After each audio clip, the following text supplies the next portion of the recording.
6.2 का question number 5 है। ठीक है, क्वेश्चन नंबर 5 में ये चित्र आपके बुक में दिया गया।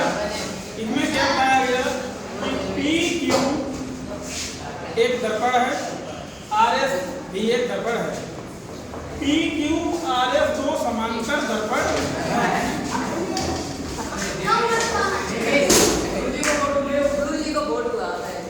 पी क्यू आर एस दो समांतर दर्पण है।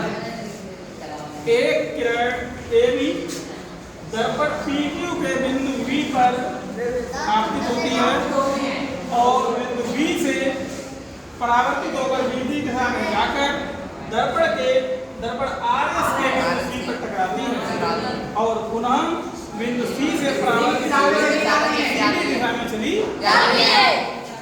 सिद्ध करना है ए बी और सी डी समांतर है। ए बी समांतर सी डी। इसके लिए मैं एक रचना करूंगा।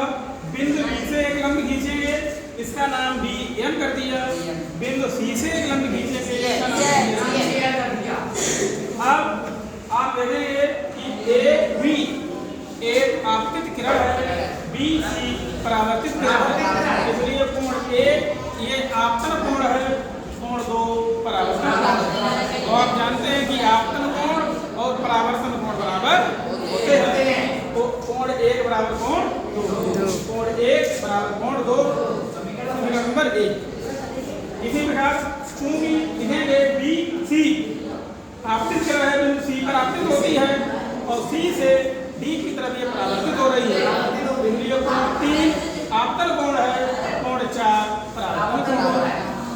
और आप जानते हैं आपतन कोण बराबर परावर्तन कोण 3 बराबर कोण 4। समीकरण नंबर 2। अब लिखेंगे बी एम दर्पण पी क्यू पर लंब है और सी एम दर्पण आर एस पर लंब है। इसलिए ये दोनों लंब आपस में समांतर होंगे और बी सी एक दूसरे को बी सी इन दोनों ए बी और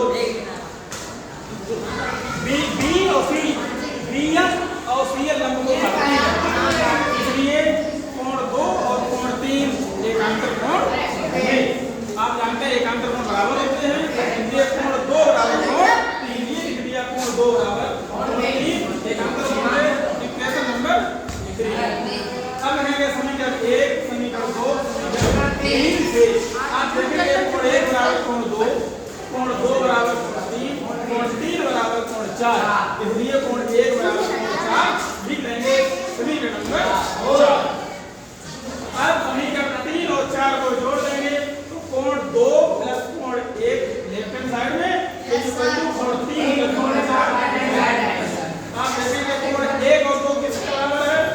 1 और 2 कोण ए बी सी के बराबर है। 3 और 4 का योगफल बी सी डी के बराबर है। तो कोण ए बी सी बराबर हो जाएगा और कोण